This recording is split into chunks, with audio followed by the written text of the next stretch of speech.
Yan ang ulam namin guys. Bago tsaka puso.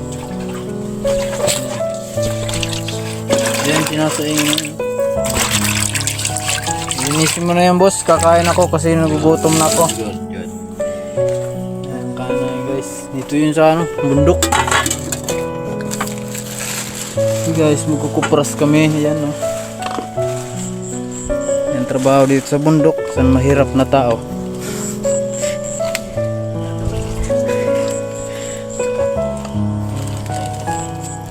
Guys, ayusin mo yan boss. Bang madumi yan ang kamay mo ah.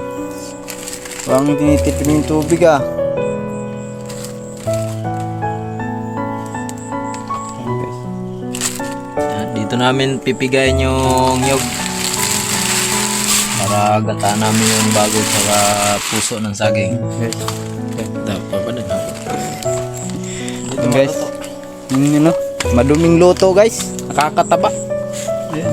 Kinain tayo ng binagra para bilis tumaba. Yan ah. Yung ulam namin ngayon. Tsaka abangan na lang yung susunod guys na vlog namin. Welcome to my vlog.